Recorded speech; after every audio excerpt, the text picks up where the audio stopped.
Et voilà, de retour, et ce fois-ci à Miramar. On est toujours à la Havane, mais on est dans un quartier, on va dire, complètement différent.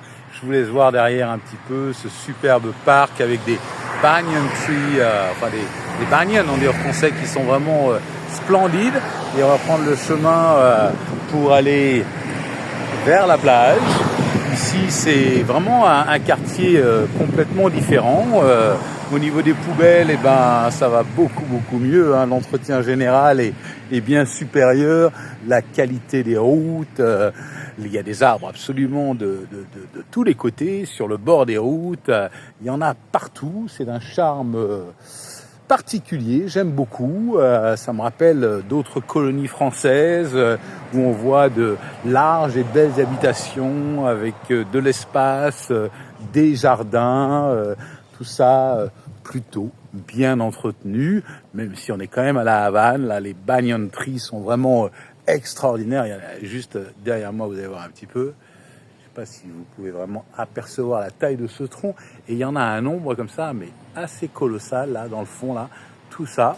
Mais en réel, écoutez, c'est bien mieux qu'en vidéo. Et donc, écoutez, ça, c'est super cool de voir un petit peu de nature après ces tonnes de ciment qui sont absolument partout dans la vieille Havane et dans le centre de la Havane où j'habite.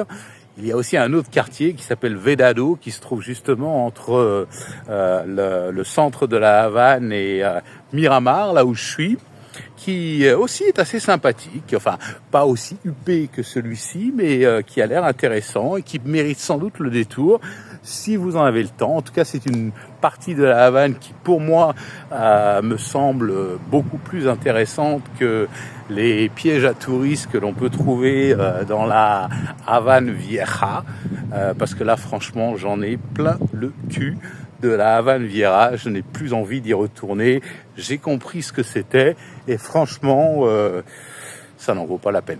Ah bon, mis à part peut-être pour les classes de danse, parce que ça j'adore. Franchement, c'est une super école là où je suis. C'est vraiment une recommandation que je vous mettrai dans les liens. Si vous avez l'occasion d'apprendre à danser, là vous allez vraiment avoir des profs exceptionnels. Aussi un très rare qui est un super prof de percussion. Alors moi je suis pas un chef du tout, même je suis un débutant, mais en tout cas il sait vraiment s'y faire et il s'y prend avec beaucoup de professionnalisme, ainsi que ma prof de salsa qui me prend depuis le départ. Donc ça, c'est des bonnes choses qu'il faut faire ici à La Havane. Mais en tout cas, Miramar, écoutez, ça vaut le détour. Il faut se balader comme moi, là, je suis pieds nus dans les rues, il n'y a personne, c'est peinard, il n'y a pas de bruit, il n'y a pas de poubelle non plus. Et puis là, en face, à peut-être 200 mètres d'ici, j'aperçois la mer qui s'épand, l'océan Atlantique, avec... là, il y a un superbe arbre plein de fleurs, dont j'ai oublié le nom, mais il y en avait beaucoup au Vietnam. Ça va me revenir. Bon, peut-être que vous allez le connaître, c'est le foudroyant, je sais plus ça plus. Regardez un peu ces superbes fers rouges là, juste derrière moi, vous voyez, qui sont en bordure. Et là, comme vous pouvez voir, il y a des rues qui sont quand même assez sympas, c'est quand même pas mal. Et puis écoutez, au niveau des voitures qui sont parquées derrière, qu'est-ce qu'il y a là? Nous avons une Kia, puis une Mercedes, puis une Hyundai. Vous voyez des maisons, là celle-là est toute blanche, toute repeinte. Il n'y a rien à dire, c'est propre en général. On voit que les gens d'ici vivent autre chose que ceux que l'on peut voir dans le reste. Là, il y a encore une petite maison, mais tout aussi sympathique. J'en ai vu des grandes. J'ai vu l'ambassade du Qatar, qui est assez impressionnante. C'est le coin des ambassades, en fait. C'est le coin des gens qui peuvent se le permettre, donc des gens qui ont accès, on va dire, à des financements étrangers, des gens qui ont les moyens de faire rentrer des devises et qui donc peuvent se permettre de se payer ce qu'il y a de mieux. Et donc ce coin-là, écoutez, ça a beaucoup de charme. Bon, bien sûr, c'est pas l'ambiance chantante, musicale qu'on peut trouver forcément dans les coins du centre de la Havane. Forcément, c'est plus calme. Là, nous avons, on se demande pourquoi, mais il y a l'ambassade du Mali, qui est un pays particulièrement pauvre. Vous me direz, c'est une ambassade qui est modeste, mais néanmoins, Le Mali a sans doute pas énormément de relations avec Cuba.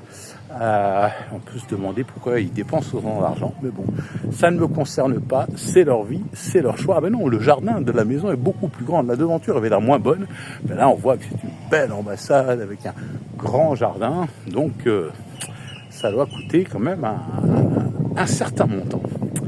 Et donc voilà, j'aperçois la mer qui s'approche, qui vient devant moi, et là je serai face au front de mer, et donc devant l'Atlantique, face à ce niveau-là, si je regarde directement, sans doute que j'arrive au niveau du Maroc ou peut-être de l'Espagne. Il faut regarder sur un clock pour voir un petit peu où est-ce que nous en sommes au niveau des latitudes, au niveau d'ici.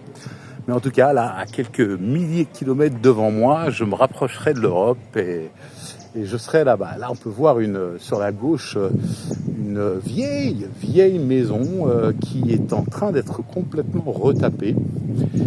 Bien que, ouais, elle est en train d'être démontée pour l'instant. Regardez un peu ce beau camion rouge là qui est juste derrière. C'est vrai qu'au niveau des caisses, ils sont plutôt bons, hein. Et donc là, vous voyez, cette bâtisse qui est en train d'être complètement retapée. Mais enfin, tout ça, c'est très, très, très colonial comme style, hein. C'est plutôt cool en tout cas. Et j'aime bien. Et puis là, il y a des grandes avenues, l'air est frais. Vous savez, on est au mois d'octobre actuellement. Et là, il fait vraiment bon. C'est super agréable. Il doit être 18h, j'imagine. Et on voit le calme et la sérénité qui s'installe dans cette rue. Et je vais continuer mon périple ainsi. Mais comme on est en contre-soleil, eh ben, écoutez, je vais vous laisser sur ces images. J'espère que ce petit séjour à Miramar vous inspirera si vous passez par ici. C'est une destination que je recommande. À la Havane. Ciao.